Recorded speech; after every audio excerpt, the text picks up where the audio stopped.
So what I discovered last week is an hour and a half goes by really quickly. And so how about if we start our practice, which will involve refuge and bodhicitta, and then we'll do 10 minutes of meditation. So let me get the share screen on. And here is our refuge prayer. Can everybody see it? Yeah, I can. Okay.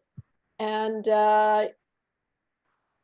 we're all going to be muted except for me. Everyone is except for me, and I'm just muting myself now. Okay, good. So how about if we say refuge?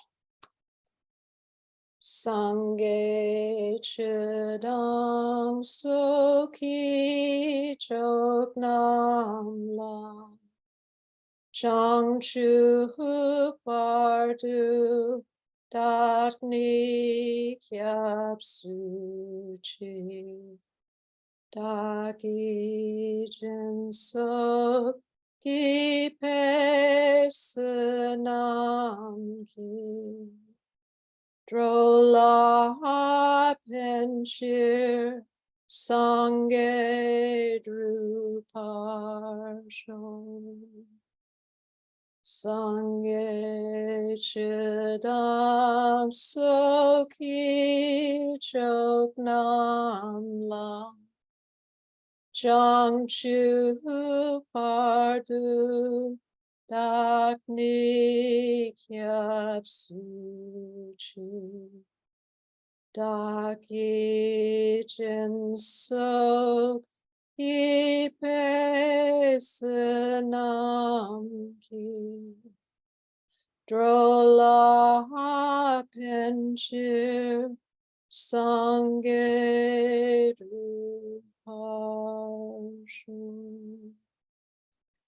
Until I reach enlightenment, I take refuge in all the Buddhas and in the Dharma and all the noble Sangha. By the merit of accomplishing the 6 perfections, may I achieve Buddhahood for the benefit of all sentient beings.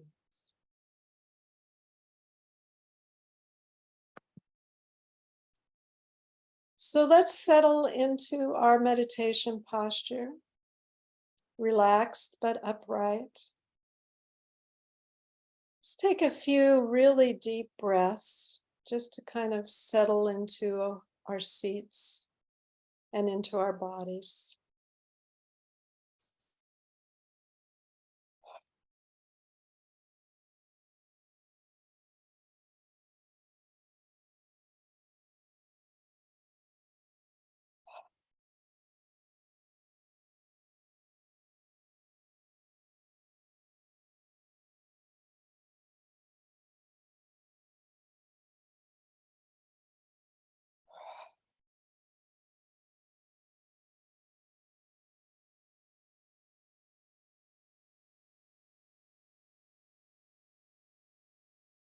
Now, with a very relaxed, open mind, let's put our attention on our breath.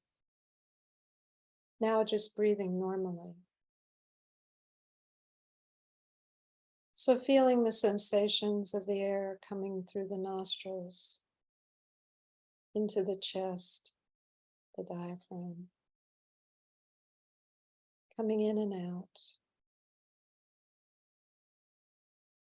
And if you can, be aware of that moment at the end of the out-breath, where there's a kind of pause or rest. And just let the mind sink into that brief moment of non-activity. Appreciate that. And continue breathing naturally. You don't have to alter or fuss with your breath in any way.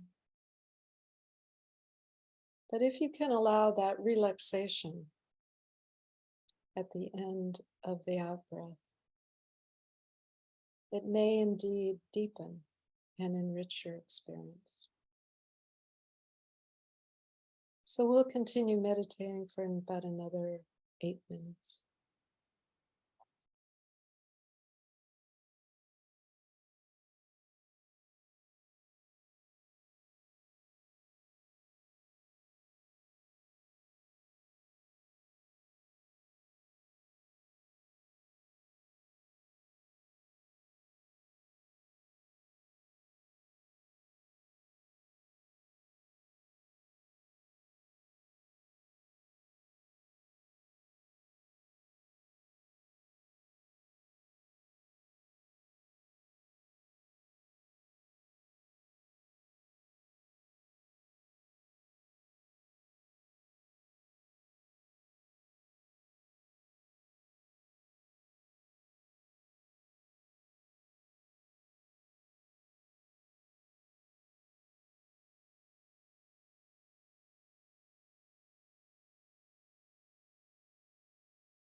All right, let's slowly just wiggle our toes and fingers.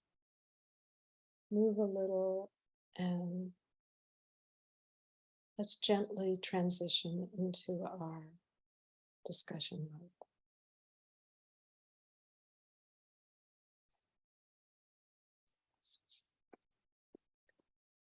So I wanted to say to start out that I really enjoyed last week's discussion, but I was very surprised at how little material we got to cover, and it was much less than I had hoped for. So since this text is so precious, I'm going to try to stay closer to it in our discussions. And I thought one thing that might help is to come up with a list of points, which I'll show you in a minute, that I hope we can get through at least most of them tonight. Both, I think, keep me on point.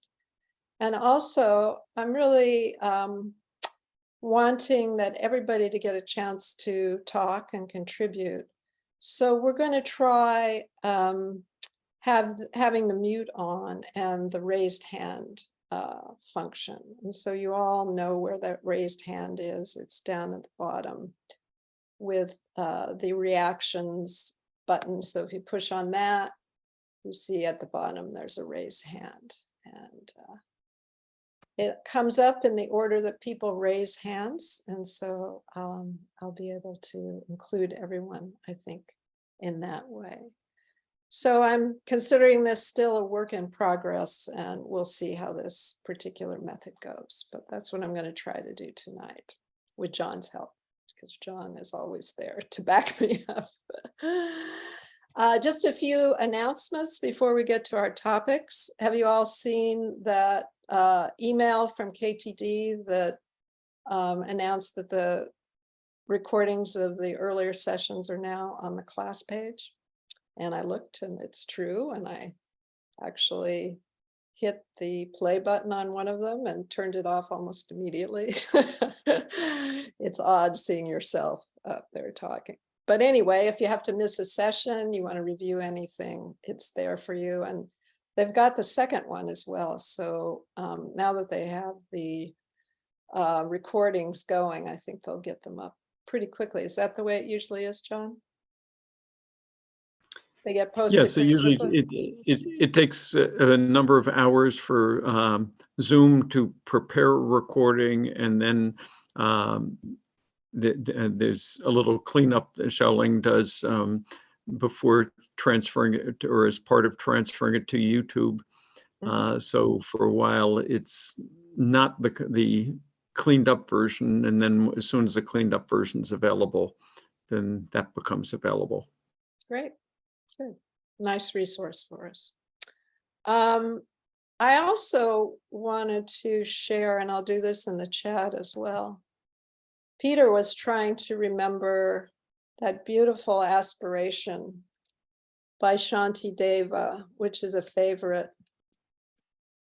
of the Dalai Lama's. And I was trying to remember it along with him, but I couldn't at the time.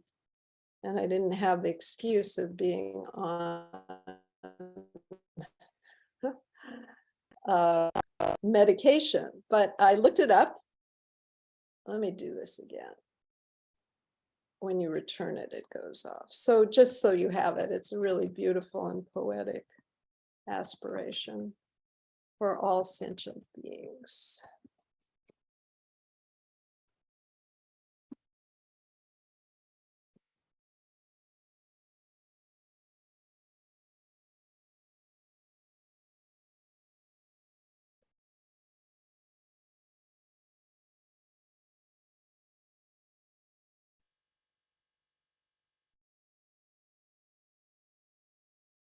There it is. So that's one of the most famous aspirations in Tibetan Buddhism, or Buddhism in general, by Shantideva. So I wanted to share that as well. And many of you are finding great resources relevant to the book and the class, and I think that's really wonderful. So There's a lot out there, and it's great that we can, connect with this wisdom beyond even this kind of weekly session. So let me get the... Karen, we had a quick question, and that is, what is the chapter and verse for that? From It's in the last dedication chapter, and I'll try to find it by next week. It's chapter 10, but the exact verse, I don't know. I should have looked even further. And the Dalai Lama made it part of a prayer for compassion. That has two verses that he wrote, and then another one, with the wish to free all beings. And I can maybe send that out. I'll send it to you, Karen, and you can Okay, great. see what you think about it. It's a beautiful little 3-verse prayer to Thank invoke you. bodhicitta. Yeah, I'd love to see it. Okay, so here are the questions I was hoping we could get through tonight. Some of it is review of the material we covered, and I think we can go through that very quickly. Some of the questions I thought were relevant. What characterizes a joyful life? What role does suffering play in a meaningful life? Given that physical and emotional pain is inevitable, how can we avoid shooting ourselves with a second arrow? And then, so we'll review that pretty quickly, and then spend more time on questions that are really relevant to the reading we did this last week. From page 60, what is Ubuntu? If you have, a bookmark or something like that, you could put it right in the book so we can flip to it quickly. How does this philosophy apply to living a joyful life? On page 48, how to connect with others when we are overcome by our own pain. And then 56 and 57, what are the 4 brain circuits that influence lasting well-being? And then 48 to 49, to what degree is joy, love, and compassion innate? What are the benefits of extending it beyond our hardwired neural networks? And what are some techniques for doing this? Okay, so we'll see how much of this we can get through. All right, so let us begin with a little bit of review. What characterizes a joyful life, according to Desmond Tutu and His Holiness Dalai Lama?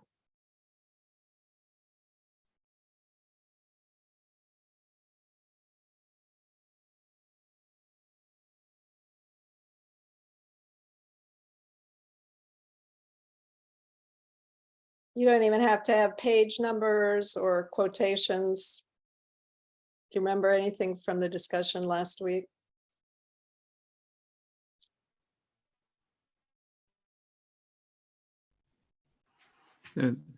They said there is transient happiness, and this is their distinction between happiness and joy, that comes from just sensory pleasures and the like.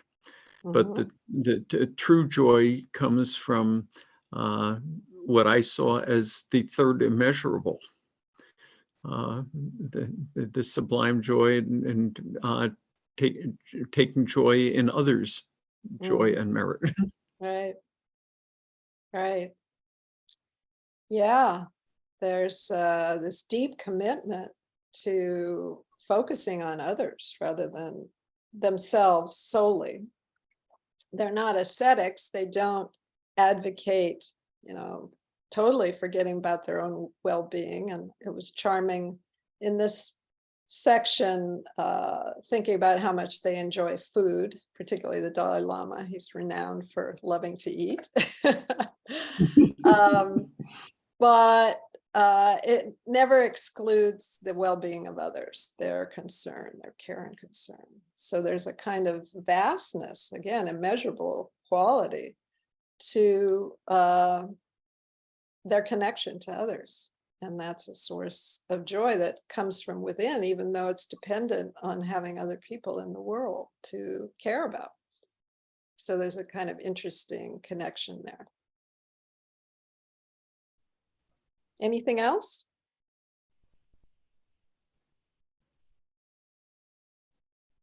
What about acceptance? Is that an aspect of joy?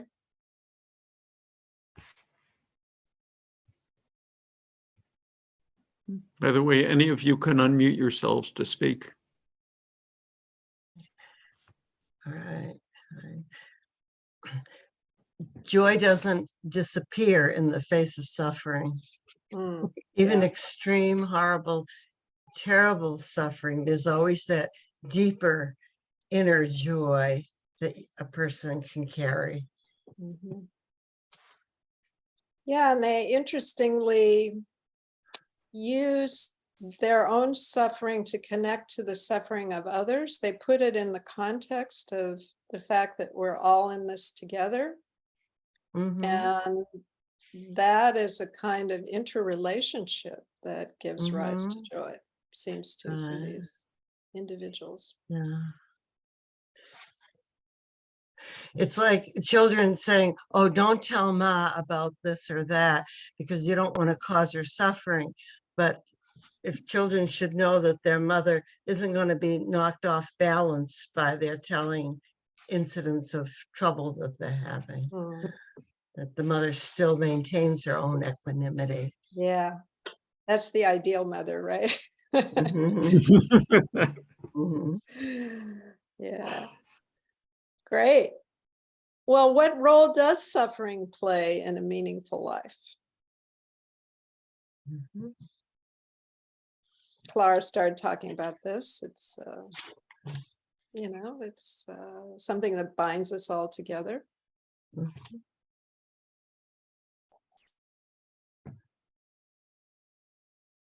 Christine's raised her hand. Yeah, Christine. Okay, so I thought we were doing the hands raised thing, so I Sorry. tried. Yes, So, please. well, I mean, suffering is a part of life of all sentient beings. So I think we have to learn, use it as a tool, use it as a way to learn. And, it's something we share. We all share, all humans share this particular aspect of life, suffering. And I think we can use it to benefit others in some ways. We can use it in our own practice. I was a little lost when you were talking before. I wasn't sure if you were still reviewing last week's reading, which I missed, or this week's, but when you're talking about, for example, the love of food and how they described it in this week's reading, the Dalai Lama, used a couple of examples of the difference between enjoyment and attachment, which I know you didn't ask about that, but that's what jumped out at me. I'm not sure I really remember reading much about acceptance, but attachment is a big deal, to be able to enjoy things without becoming greedy and selfish about it and always wanting more. That's a huge problem. So it's fine to enjoy things. The example of one bowl of ice cream versus 3, I can identify with that. Totally. Me too. So, we all have that in common. All human beings can relate to that. Yeah. So I got a lot out of this week's reading, just from that one aspect alone. But yeah, I think it's these themes have been established in the first couple chapters, and now in the reading we have for this week, we're just getting deeper and deeper, more examples, a kind of wider framework for it. But I'm hoping to make this link between, just to bring us up to speed with what we did last week, and then we'll segue right into tonight's reading. But the last thing I want to ask is about this second arrow. I just love this metaphor of the second arrow. So anybody remember from last week? It's actually on page 38, this parable. It's really a kind of parable about how to deal with the suffering, the natural suffering that comes in life. You know, there's natural disasters and terrible cataclysms that we have nothing to do with. We didn't really bring it ourselves.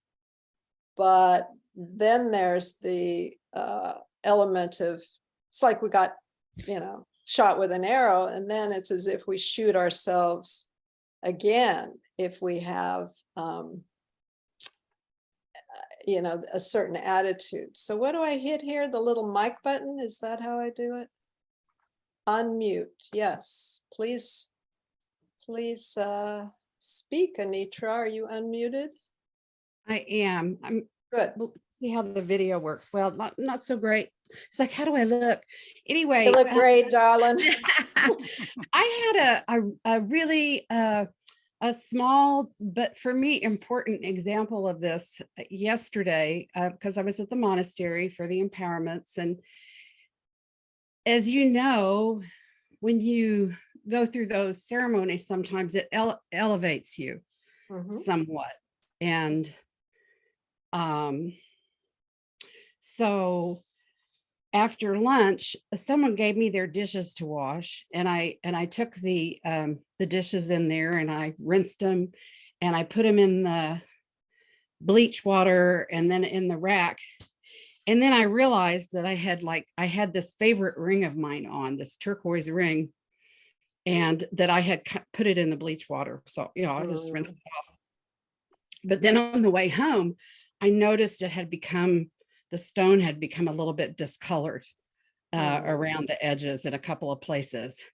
And I was so disturbed, I was like, oh no, I think that I damaged the ring and I damaged the stone. And then I was like, maybe it's always been like that. I'm just hyper focused on it now. And I turn it around, and I was trying to convince myself that it had always been like that. And then I was like, no, it hasn't always been like that. And I was thinking about, if that person hadn't given me those dishes to wash, I would have, it wouldn't have happened. And then I was thinking, I know that jeweler in Santa Fe, and maybe I can send the ring to that person and they can buff it out, but I don't think they can, because turquoise is a soft stone and the settings just for that. So, all of these thoughts about how I could undo this, what had happened.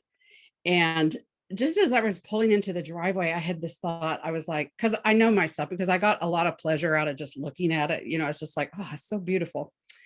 And I thought, every time I look at it now, I'm just going to see those marks. And I really can't undo that. Like, I don't think there's, and of course I was like, why weren't you more paying attention to what you were doing and realize you had your ring on? You could have taken it off. So all of these blaming others, blaming myself, trying to whirl around, trying to, I can fix it. I can do something about it. And then and just as I pulled into the driveway, I was like, I don't think I can. And I'm just going to have to put this ring away, because it's not really going to be a source of enjoyment anymore. And, that's kind of sad. Like, it's just like a little small sadness. But I realized that all of these things that I was piling on, it's her fault, it's my fault, it's not happening, it's there's a fix, it was all a way to avoid this suffering of this, this thing I liked a lot being ruined.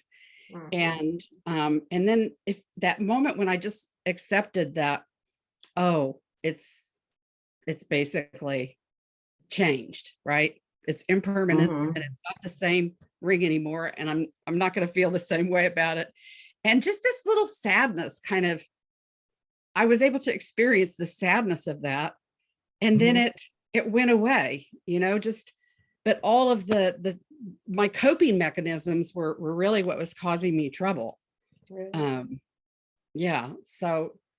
that was very much an example of the, Yeah, that the way that we create more suffering. Exactly. Mhm. with our- Mhm. Exactly. I'm sure we all experience this. And yet you caught yourself. And that's what we're trying to learn here is Yeah. how to catch Yeah. ourselves Mhm. and turn in another direction. Yeah, This I happened almost to think that's for me. the first time too, and I think that was related to having gone through those impairments because it was very much habitual patterns, but that I was able to step outside of that was Yeah, that's why we're studying. Exactly. that's why we're Very studying. important. Yeah. Yeah. Thank you, Tulku Damcho. Well, thank you. So Peter has his hand raised. Well, I was just going to say that there's actually a psychologist who I've met who named David Rossmarin, who teaches at Harvard Med, and he's not from a Buddhist tradition. He's a conservative Jewish tradition, but he says about anxiety and anxiety attacks that anxiety is actually a good thing. When we get that rush of anxiety, it's our body or our deeper self telling us there's something we need to pay attention to that we're ignoring.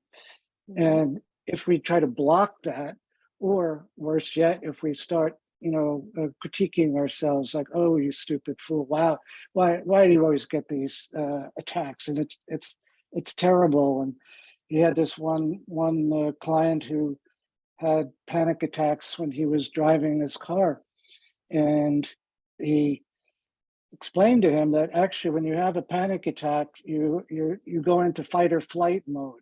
And I know that because it happens to me a lot. But fight or flight is actually a survival mechanism, as I'm sure you know, that our visual acuity and our hearing and our muscular strength, all of these things peak, and we're actually in a better position. He said, you're never safer driving than when you're having a panic attack.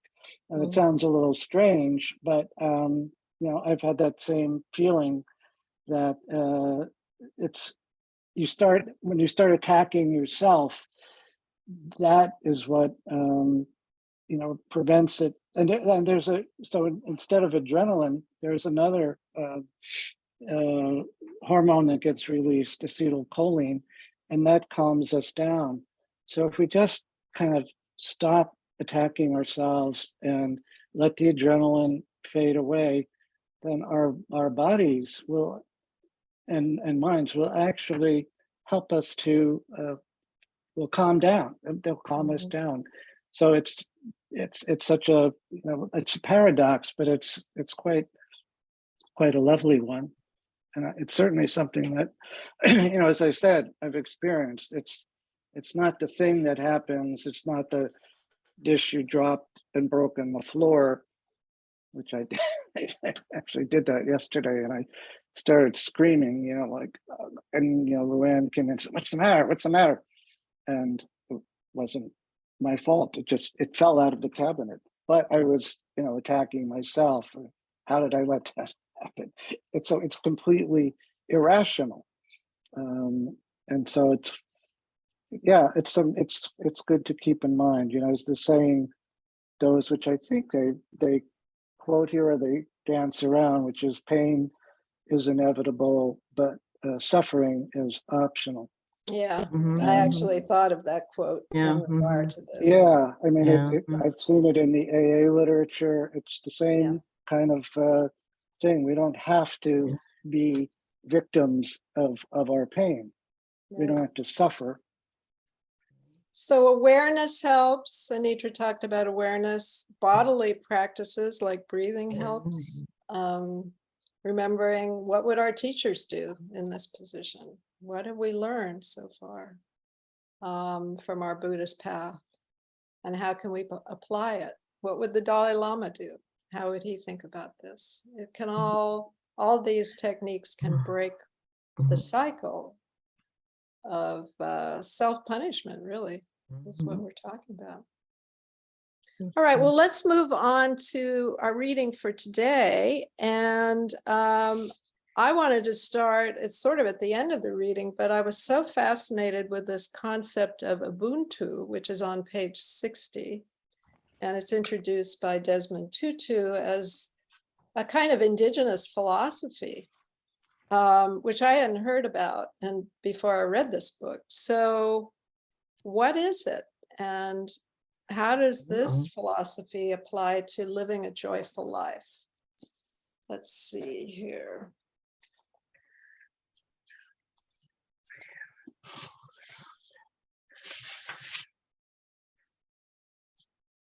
It's really summed up by the quote, "A person is a person through other persons."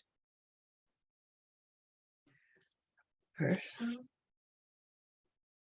That's on page 60, the first, at the end of the first partial paragraph. And then it goes on to elaborate.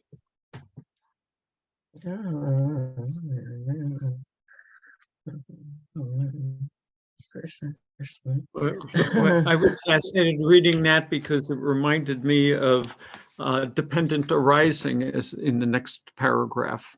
Mm. It Can you say more? sounded like, excuse me? Can you say a little more? Yeah, because he goes on and he talks about how it sounds straight out of the Buddhist textbook. You know, we need two people to bring us into the world, and that whole concept of everything arises from something, from other things. And he talks about how the people need to, you need other people in order to be fully human. Yes. Is a way of putting it. Yes. We wouldn't be human. We Person. wouldn't be beings if it weren't for other beings.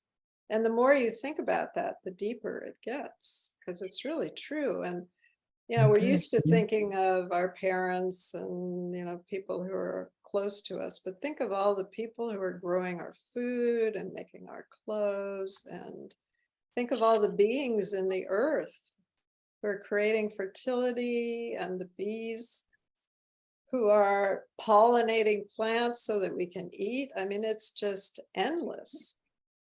So another way to talk about it is this vast interdependence that is endless. There's no, you know, there's no end to the way in which we're connected.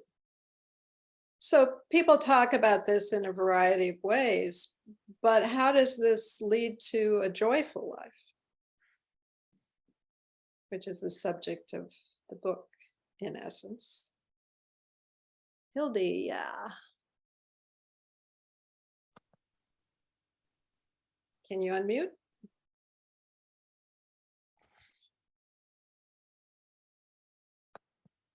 So do you have? Hooray. I just wanted to say something about Ubuntu. I did field work in Africa, and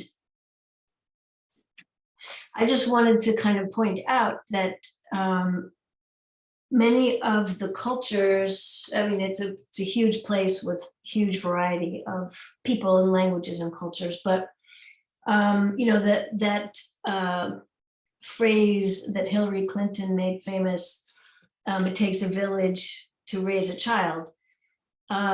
It is very much an African idea, and it's this same idea, I think. It's not just that we all grow up with, you know, two parents, hopefully, and it's also, it's a part of the world where a lot of people come from a community that's much more an extended family than what we are used to, I think, in this country. So my understanding of it, the people I worked with, there was a conscious awareness all the time of their connectedness to a much broader range of people than we tend to focus on in this culture. We're very kind of nuclear family oriented, or even, you know, one single parent or whatever. But in a lot of places in Africa, at least in rural Africa, you grow up with an extended family around you and everybody that you know is specifically related to you or not. The kinship is just huge. So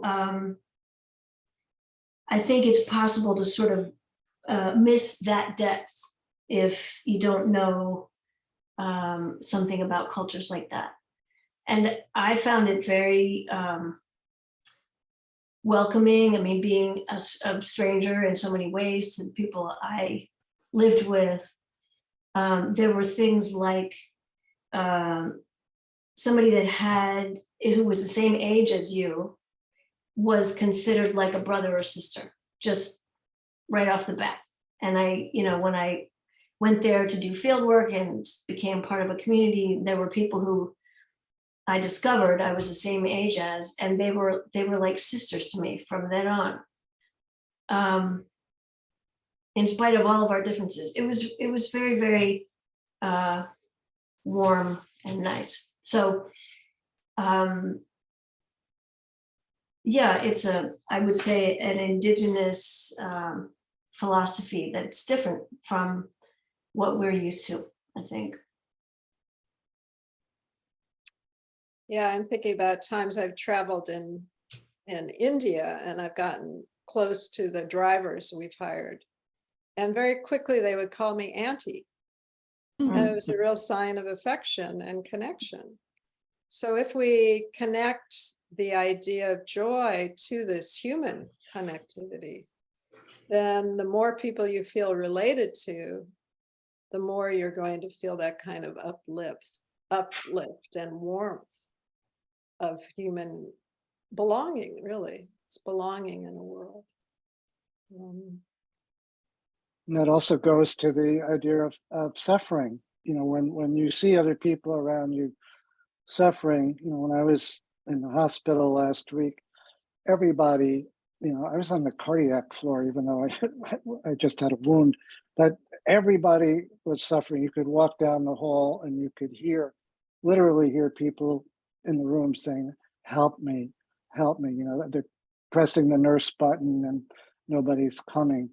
But then, the nurses themselves had, they would discuss their problems, their issues at home.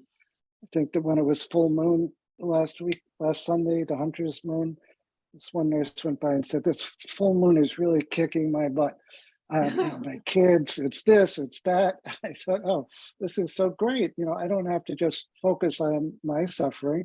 I can see that, these people around me who I depended on for, food and just to go to the bathroom, they're suffering too. And so when I would wake up in the morning, say, why am I here? What am I doing? Why did this happen to me? Instead, I could think of, oh, yeah, Florence, she was having trouble with this, or, that I think, anyway, I don't want to overstress that, but by focusing on other people's suffering, it really takes our mind off our own. And, the practice of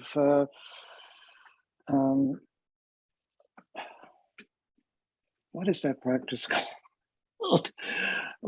Giving and taking. I forget the Tonglen.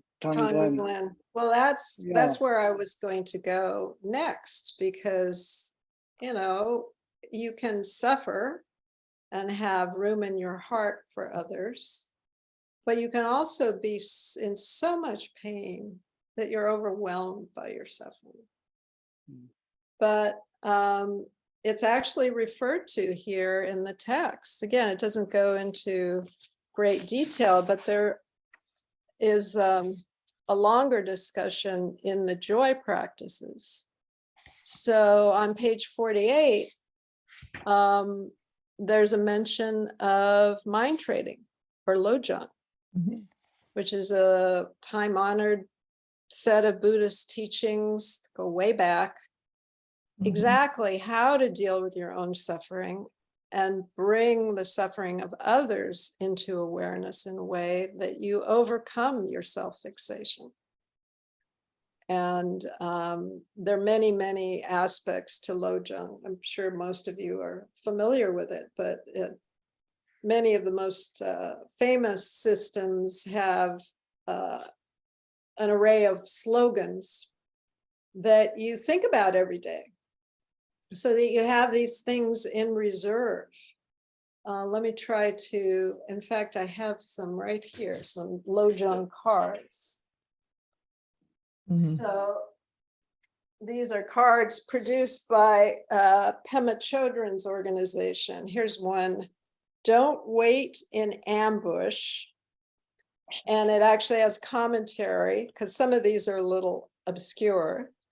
Don't wait for the moment when somebody you don't like is weak to let them have it. This may bring immediate satisfaction, but in the long run, it poisons you. Okay. So if you have these cards and you just keep going through them, or even the book, say, I'll do a slogan a day.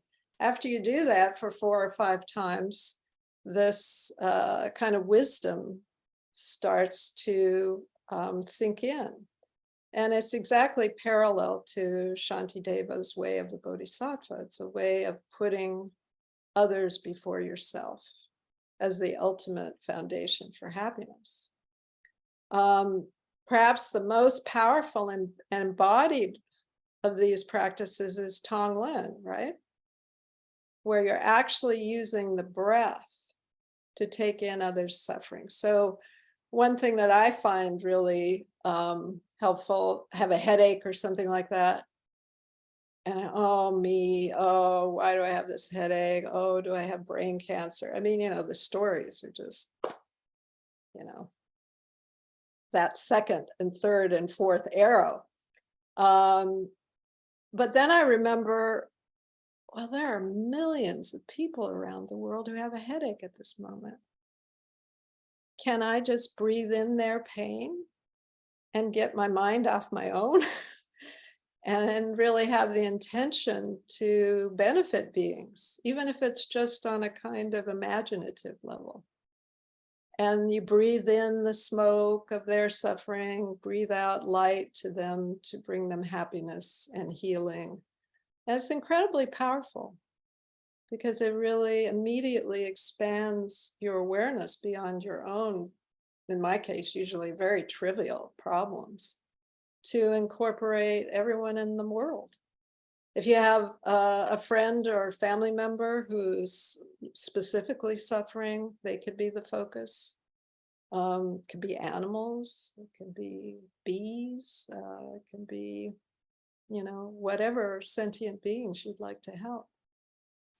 So these are the kinds of techniques that you can employ when you're feeling overwhelmed. And I think they can be very, very effective. And as a matter of fact, in the joy practices, Tonglen is described in some detail, starting on page 324. So there's a step-by-step instruction on how to do Tonglen in that particular text. So it's very much in keeping with the way in which we're being encouraged through this book to feel connected to others, both in others' joy, but also in their suffering, and get beyond our own self-fixation to connect with the world. I'm one of these people who is really fascinated with the research on the brain and the effects of meditation and spiritual practice on the brain.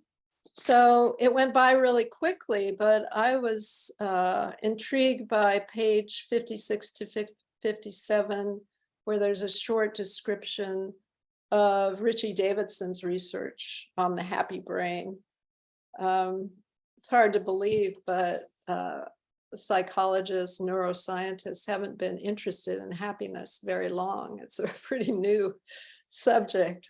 People have in that field have worked on distress and illness and unhappiness for most of the last century. But it is an exciting new field, and they've been able to identify these circuits that are somewhat independent, but they must be interdependent in some ways because everything is. Let's look at page 56 and 57.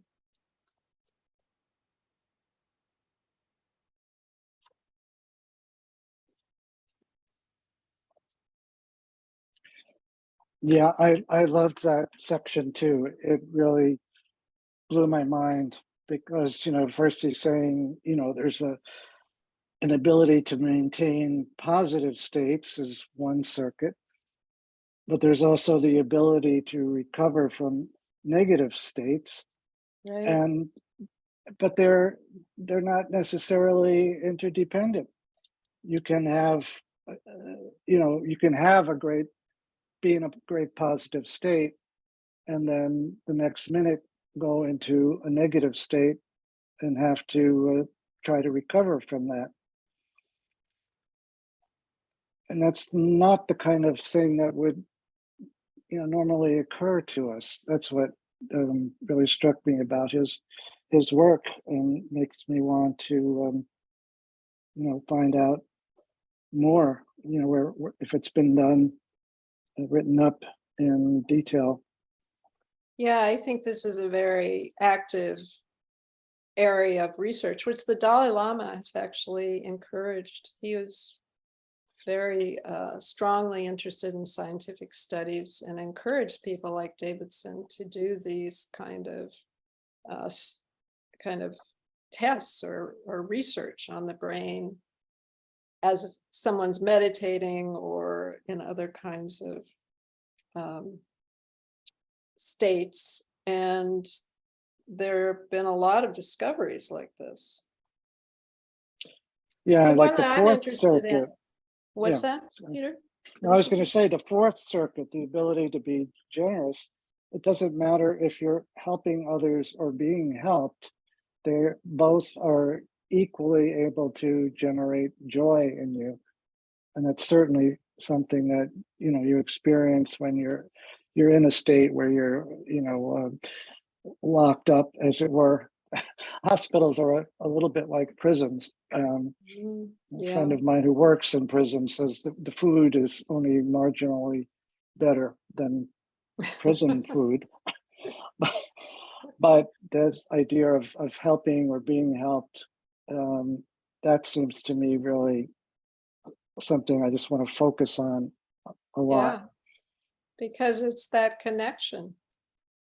I was really interested in the third circuit because there's something that I've learned about called the default mode network, which you go into when you're not really doing anything in particular, apparently, and parts of your brain, what light up if you're just kind of spacing out. And what happens is generally you're focused on yourself. You start ruminating, well, what do I do next? What's on my to-do list, blah, blah, blah.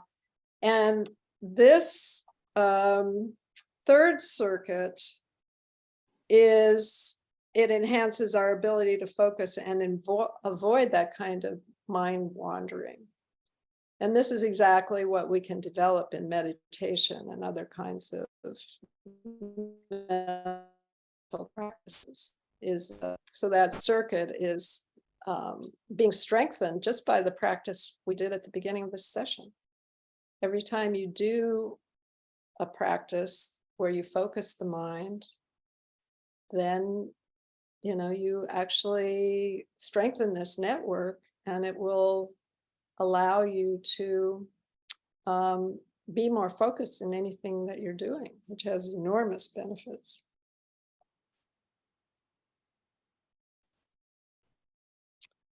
But on the next page, Can I say something? yeah. I'm sitting here Angela. trying to find how to raise I my can't hand. find the hand either. Yeah. I think it's in reaction. Angela's had her. I know, I would, hand because up. I Yeah, can't please find how to go, put the please hand up, go. so, sorry. No, go ahead, Angela. Well, I just wanted to say, in right here in this area with the circuits and also earlier, I think, and it starts off perhaps more sobering. It has that we're hardwired to cooperate. It's almost like we are in, people we see that are similar to us, it's easier for us to be kind to. And they talked about Nelson Mandela earlier being in prison for 27 years and unable to see the other side. And prison allowed him to be more open to see someone else's views. And I think about that in society today, that we're all in our little enclaves and that we don't see other people and we're not open to them. And it's really, and I think it is more sobering that we are hardwired to cooperate with people that are like us and not to see people who are unlike us and to be open and generous to those people. And I thought that was really, for me too, because I'll see people and say, oh my goodness, I don't agree with them, or I don't want to be, like them, but I can't see that they've come from an area, I don't know where they've come from, and I'm not even open. And they talk about not being open to seeing how other people are or listening. And I find myself closed to that. So anyway, I just wanted to point that out, that it was brought up with Nelson Mandela being in prison, and also here at the end when they talk about us, that we're unconscious of roots of prejudice, I think pretty much. Yeah, so this hard wiring is a two-pronged sword, right? We're hardwired to cooperate with others we consider in our own group. It's apparently what they've found by looking at children and how they cooperate with other children. But we see a group as other, then it's exactly as you're saying. And so that's why, that costs us an enormous amount to hold people in low esteem. It really is exactly what unsettles our own joy, our own equanimity. And it's kind of ironic because I think sometimes unconsciously we think by hating other people, we're actually hurting them, but we're not hurting them. We hurt We're not ourselves. hurt at all. It's us. We're Yeah, carrying that ourselves. dis-ease inside of ourselves.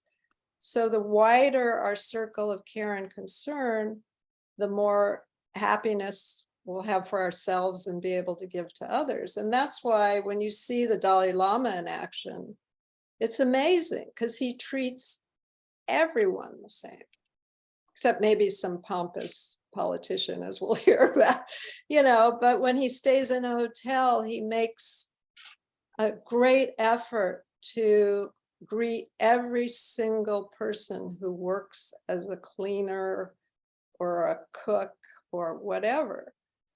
And that's the beauty of these kinds of practices like Loja, is that you're actually called upon to see everyone as having basic goodness and worthy of our love and care and compassion. Yeah, I think that right now we've That's become where very the work tribal. comes in. That's where the work comes in, because that's where we have to go against our hardwiring. We It's can true. use our hardwiring with people we consider close to us, but we can change our hardwiring by this kind of training we're being invited to do here. Does that make sense? It does, and it also, as a lifelong introvert, and I've suffered from that, and a lot of my friends share that feeling. There is a way you can, if you. So at a certain point, I started to make an effort to talk to anyone, at the cashier at the store, just to say, hi, how are you doing? How is your day? And I brought that when I was, in this kind of lockdown situation at the hospital, that these, the not just the nurses and the doctors, but the tech people who would come in and fix the lights, or that it's a stretch for me. I'm a hermit. I would rather just be quiet and meditative and sit back. And I realized some years ago it's not good. It's very selfish in a way. And so, make the effort, and then people start talking to you, and then they start revealing, things that are bothering them. And it's a wonderful, again, it's a little like Time Glen, but in a more active way. I mean, Time Glen, we do kind of in our own minds, and I do it in the morning when I wake up and am totally depressed. It's better to focus on other people, but the same thing, but in everyday life, face to face with people, especially if you're someone like a lot of us probably are, who, we tend to be introverts, which is not a very popular way to be in this world. There was a wonderful book by, I think, Susan Cain called Quiet, the being an introvert in a world that won't stop talking. And so, to step outside of our own comfort zone of introversion, instead of feeling sorry for ourselves and saying, oh, I'm an introvert. All people want to do is watch TV all day long. And reach out to people. That's the work I think that you're talking about, and the work that he's talking about in this section too. Yeah, I think so. I think it's a balance between our inherent abilities to connect, our inherent desire to connect, and the ways in which we have to go beyond what we were born with. Yes, Hildy, what would you like to say? Let me ask. I just wanted to mention quickly, there's also research that shows that it takes very, very little contact with people unlike yourself for people to learn to warm up. That if there's some study where sociologists got groups of people together purposefully who were as different as possible, and they were given a task. It was, some little group project. And what they and then after having done that, they tested people before that and after that in terms of their openness to others. And what they found was that even a very short period of working together with somebody who is different from yourself makes you more open to that kind of person from then on, even if the task that you do is basically meaningless. So it just a little bit of common experience really opens the door. That's beautiful. I love hearing that. John? There's even a network that people register to be part of who are kind of people that some might not want to get connected with, who volunteer to talk to others. And you can say that you want to go in and make an appointment to just have a chat with somebody that is very unlike you and maybe find some things that are common. That's wonderful. Well, I'll see if I can find out what that is and share it with you. Yeah, let me just kind of shift gears here, because before we come to the end of our time, which is coming very soon, I want to talk about the joy practices. So think about any joy practices you've done this week, if you have done any. And I need to plug in my computer right now, or it's going to shut itself off. So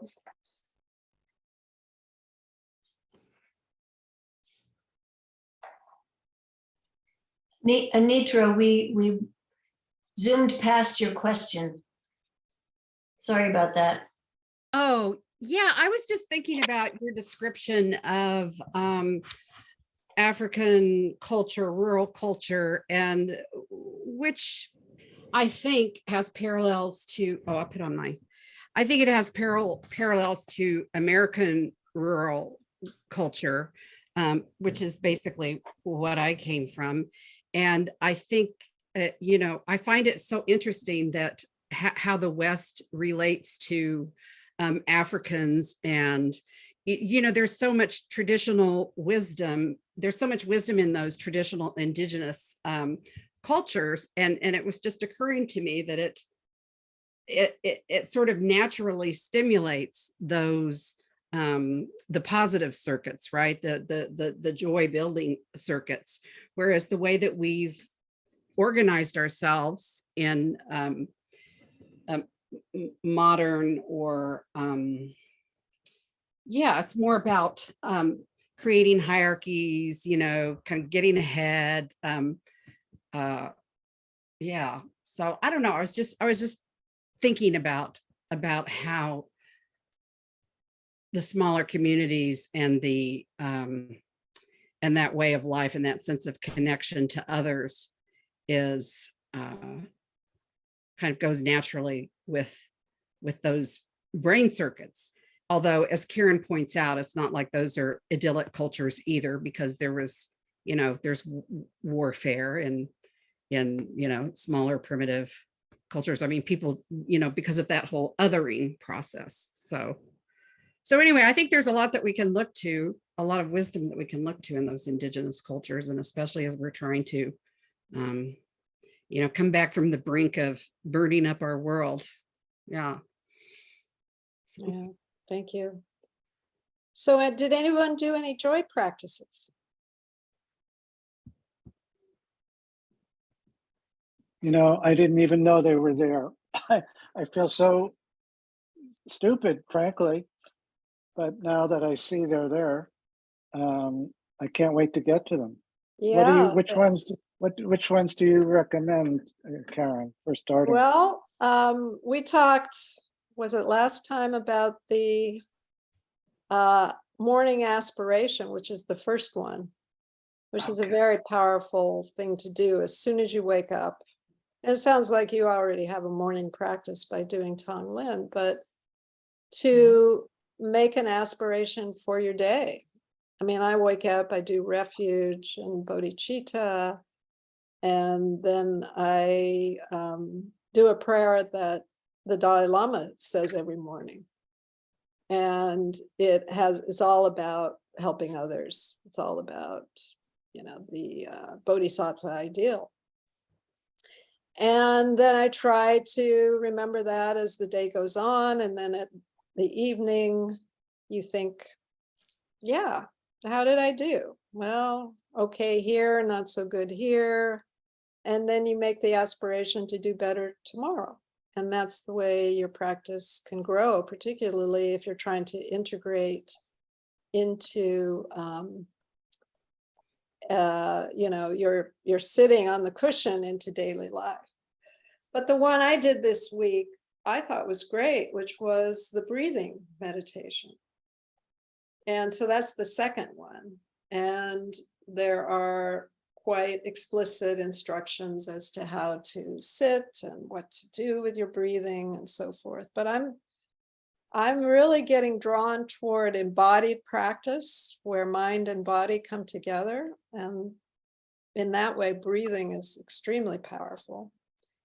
And what we did in the opening meditation by resting at the end of the out breath is a way of kind of amping up the awareness aspect of the meditation for me. So I did it as a standalone practice. I usually do some kind of breathing in conjunction or getting ready for another kind of practice, a sadhana practice or something like that. But this, I just had 20 minutes as a standalone, and I thought it was great. But there is a whole smorgasbord of practices in there, including Tonglen, as I said, and some other practices that are associated with Lojong. But I haven't even dipped into most of them. So I was hoping some of you would have done that and you could tell me what to look for. Next week, we promise. Next week, yes. Try it out. I recommend it. Could just be spending 5 minutes doing something. No, they all look great. A mindful walk. You know, some of these could be incredibly enjoyable.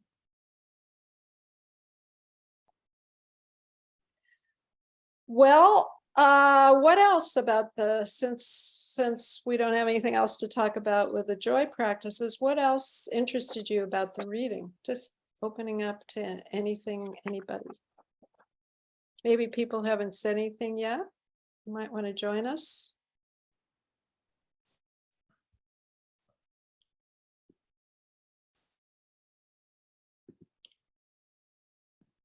Yeah, Christine.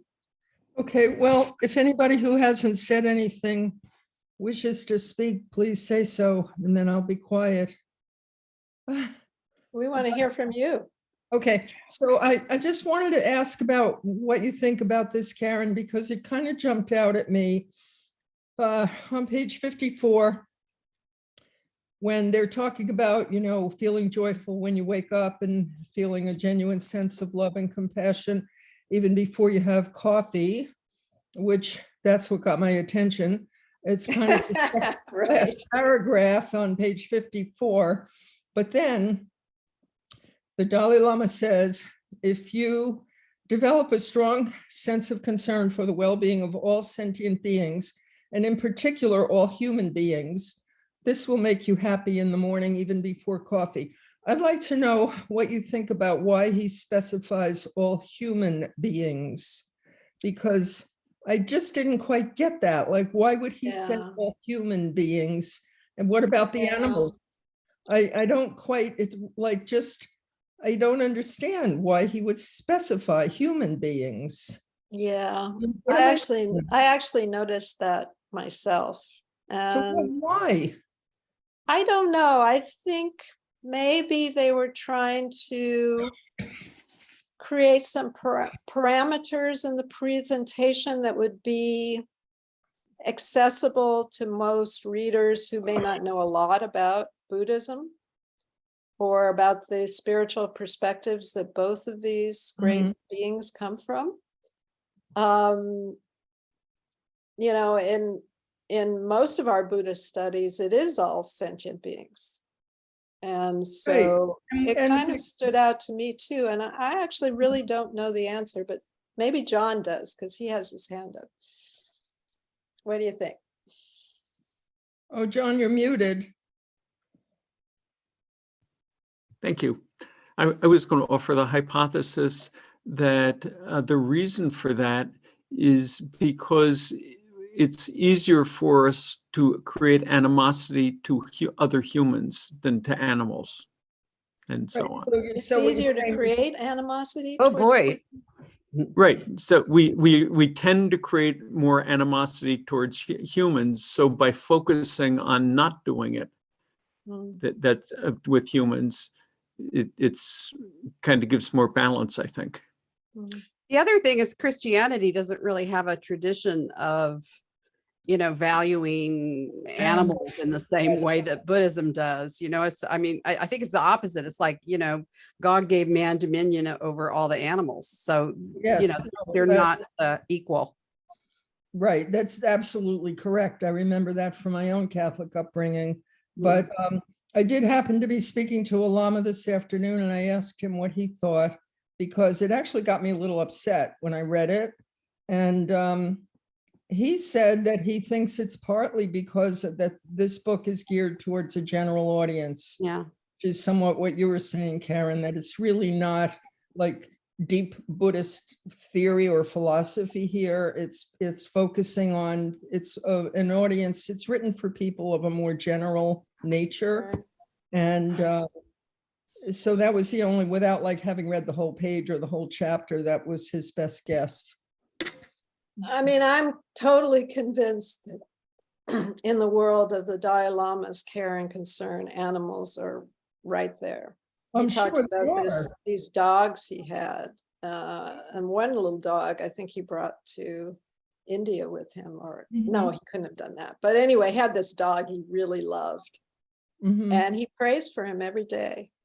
This dog probably died. Aside from the animals we decide should be our favorites, they all deserve our love and compassion. So all of them, because many animals suffer at the hands of human beings.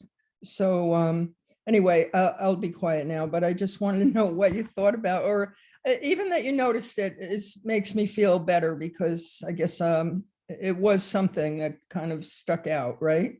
Yeah, no, I totally agree with you. I think our love and concern need to be extended to all sentient beings. Couldn't Okay, thanks. agree Thanks, more. Karen.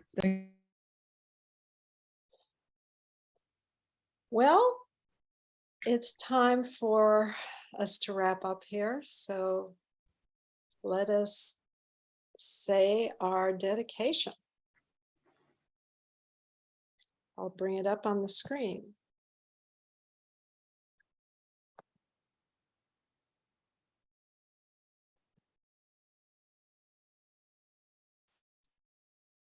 Sanam di tamche pani tobne nye pedranam panjenen ke ganachi bala trupai si pe sole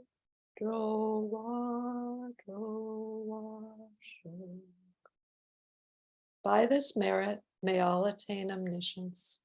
May it defeat the enemy wrongdoing.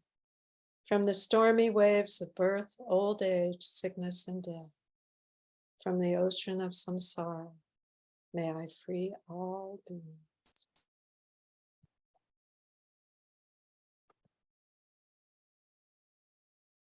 Thank you, my dear friends. So good to be with you tonight.